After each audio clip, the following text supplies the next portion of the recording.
మరి అహ్మదాబాద్ విమానాశ్రయం నుంచి లండన్ కు బయలుదేరేందుకు సిద్ధమైన ఎయిర్ ఇండియా విమానం టేక్ ఆఫ్ ప్రక్రియలో ఉండగా ఈ ఘటన సంభవించింది. విమానం రన్వే పై నుంచి గాల్లోకి లేచే క్రమంలో సమీపంలోని చెట్టును బలంగా ఢీకొట్టినట్లు తెలుస్తోంది.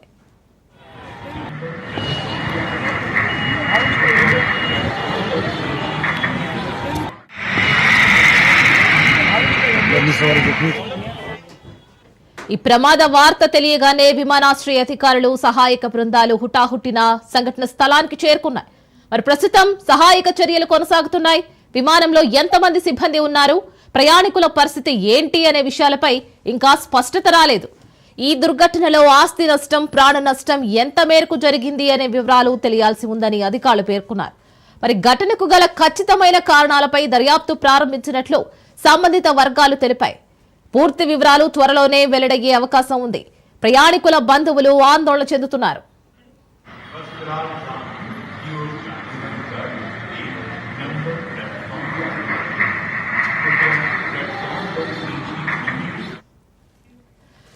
దీని గురించి పూర్తి డీటెయిల్స్ మా ప్రతినిధి మహేందర్ రెడ్డి లైవ్ లో అందిస్తారు. మహేందర్, సో మొత్తానికి అహ్మదాబాద్ నుంచి లండన్ కి బయలుదేరిన ఎయిర్ ఇండియా విమానం టేక్ ఆఫ్ సమయంలోనే కుప్పకూలిన విజువల్స్ చూస్తుంటేనే భయంకరంగా ఉన్నాయి. సో అందులో ప్రయాణికులు ఎలా ఉన్నారు, ఆ టేక్ ఆఫ్ సమయంలో దర్యాప్తు సంస్థలు ఏవైతే అధికారులు ఉన్నాయో టేక్ ఆఫ్ తీసుకునే టైంలో వాళ్ళన్ని చెక్ చేసే పంపిస్తారు ఇదేనైనా కానీ. సో వాళ్ళది ఏమైనా తప్పేమైనా కనిపించింది అని మనం అభిప్రాయపడొచ్చా? అహ్మదాబాద్ నుండి లండన్ వెళ్ళినటువంటి విమానం టేకాఫ్ అయిన కొద్ది క్షణాల్లోనే అహ్మదాబాద్లో కుప్పకూలిపోవడం మనం చూస్తున్నాం. మరి దాంట్లో 232 మంది ప్రయాణికులు, 10 మంది క్యాబిన్ సిబ్బంది, 2 పైలట్లతో కూడినటువంటి ప్రయాణం లండన్కు బయలుదేరిన 5 దాదాపు క్షణాల్లోనే అనుకోవచ్చు. ఒక్కసారిగా కుప్పకూలిన విమాన దృశ్యాలు చూస్తేనే ఎంత భయంకరంగా ఉంది. మరి దాంట్లో ఎంతమంది బ్రతికున్నారు, ఎలా ఆ ప్రమాదంలో ఎంతమంది ఇబ్బందులు గురయ్యారో అవన్నీ కూడా ఇంకా తెలియాల్సిన పరిస్థితి కనిపిస్తుంది. మరి చరిత్రలోనే ఈ ప్రయాణం అంటే ఈ బోయింగ్ 787 ఈ విమానానికి తొలి ప్రమాదంగా కూడా ఇది ఒక గుర్తింపుగా ఉండిపోయిన పరిస్థితి కనిపిస్తుంది. మరి పైలట్ వెంటనే మేడే కాల్ కూడా చేశాడు. మేడే మేడే మేడే అంటూ మరి మేడే కాల్ గురించి మనం తెలుసుకోవచ్చు. మేడే కాల్ అంటే దాదాపు విపత్కర పరిస్థితుల్లో ఉన్నాము, సిగ్నల్ అందట్లేదు, క్యాబిన్లో మంటలు ఏర్పడ్డాయి, ఇలాంటి సమయంలో మాకు ఎమర్జెన్సీ ఉంది అని ఇటు ఏటీసీకి మేడే కాల్ వెళ్ళింది. మేడే వెంటనే దాన్ని స్పందించినా కూడా అక్కడ నుంచి అంటే మేడే కాల్కు వెంటనే ఏటీసీ సిబ్బంది స్పందించారు. కానీ విమానం నుంచి ఎలాంటి అక్కడ నుంచి రిటర్న్ కాల్ కానీ ఆ స్పందన కూడా రాలేదు. కాబట్టి విమానంలో పైలట్ ఏదో చెప్పదలుచుకున్నాడు, 2 పైలట్లు కూడా చెప్పదలుచుకున్నారు. కానీ అక్కడికి సమాచారం అయితే సాంకేతికంగా అందరి పరిస్థితి కనిపిస్తుంది.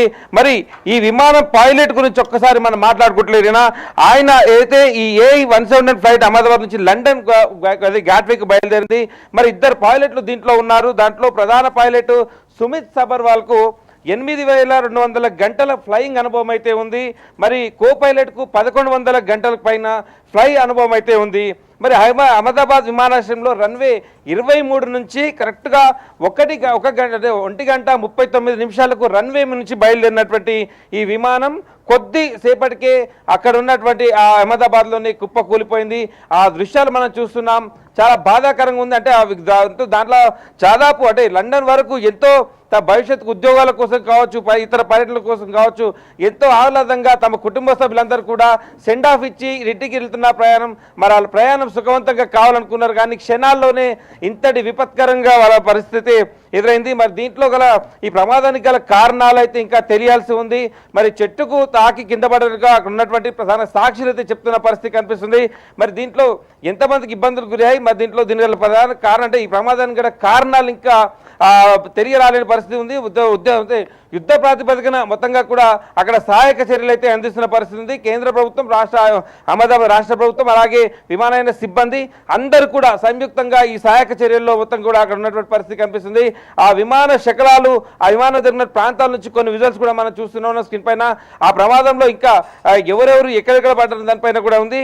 మరి విమాన ప్రయాణానికి సంబంధించేటువంటి ఫ్లై రాడార్ 24 వెల్లడించిన ప్రాథమిక ADS-B డేటా ప్రకారం ఈ A171 విమానం గరిష్టంగా 625 అడుగుల అంటే బారోమీటర్కి ఎత్తుకు చేరుకున్నట్లు అంటే ప్రమాదం జరిగిన సమయంలో తెలుస్తుంది.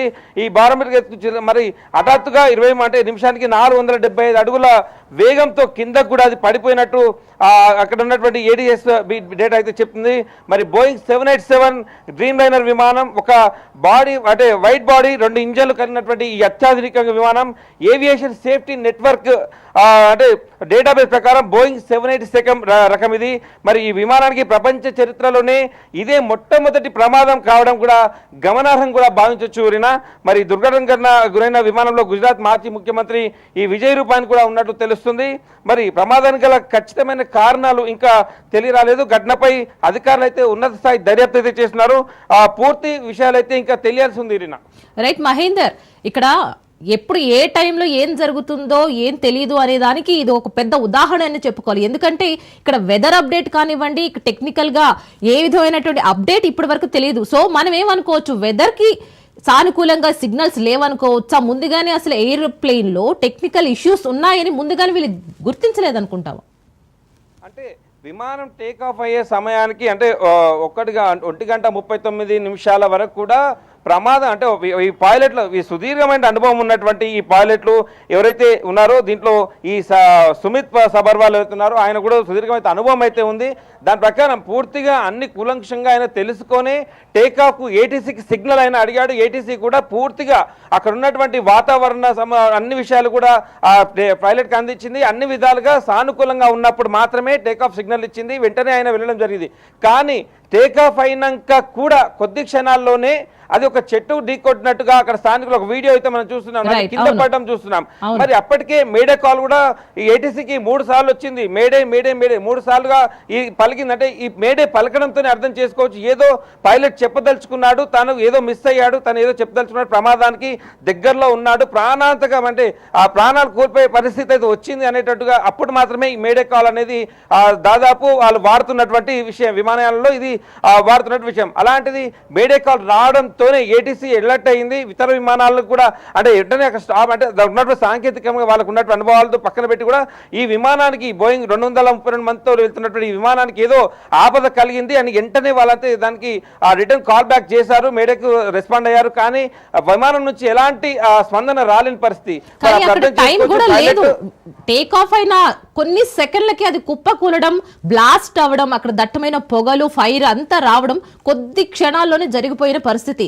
సో ఈ యొక్క మీన్ గ్యాప్ లోనే ఎవరు ఏం చర్యలు తీసుకోలేని సమయంలో ఇంత పెద్ద దుర్ఘటన నిజంగానే చాలా బాధాకరమని చెప్పుకోవాలి. కానీ ఇక్కడ మనం మాట్లాడుకోవాల్సింది 242 మంది ప్రయాణికులు అందులో ప్రయాణిస్తున్న టైంలో ఆ విజువల్స్ చూస్తుంటే మనకి ఆ ఫైర్ ని చూస్తుంటే అసలు ఆ ప్రయాణికుల పరిస్థితి ఏ విధంగా ఉంది అని ఒక ఉత్కంఠ ప్రతి ఒక్కరిలోనూ నెలకొన్న పరిస్థితి అయితే కనిపిస్తుంది. సో దీని గురించి ఏమంటారు? అంటే మొత్తంగా కూడా క్యాబిన్ సిబ్బంది మొత్తం అందరూ ప్రైవేట్ అయ్యాక ఉన్నటువంటి విమాన సిబ్బంది ఉంటారు, వాళ్ళంతా కూడా సూచనలు అన్ని కూడా చేసి ఉంటారు. కానీ ఇదంతా నిజంగా అనుకున్నట్టు అంతకుముందు మరి ఏటీసీ నుండి విమానం ప్రయాణానికి ముందు అంటే ఈ బోయింగ్ 7 అనేది ఇవరకు కూడా ఇక్కడ చరిత్రలో లేదు, దీనికి ప్రమాదం జరుగుతున్నాయి. మరి ఇలాంటి సమయంలో అంత క్లియరెన్స్ ఉండగానే తాను మూమెంట్ జరిపాడా లేదా ఇంకేదైనా కమ్యూనికేషన్ ఏదైనా మిస్ అయిందా? మరి వీటిపైన అంటే ప్రధానంగా ఇలాంటి ఘటన చాలా క్లియర్గా దర్యాప్తు అయితే జరుగుతుంది. మరి ఇంకా విషయాలు అయితే తెలియరాలేదు. ఏదైనా టెక్నికల్గా ఇష్యూ ఉందా లేదా అంటే సమాచారం లోపం ఉందా, మరి టేకాఫ్కు అయిన క్షణాల్లోనే ఇలా కుప్పకూలడం ఏంటి అనే దానిపైన ఉంది. మరి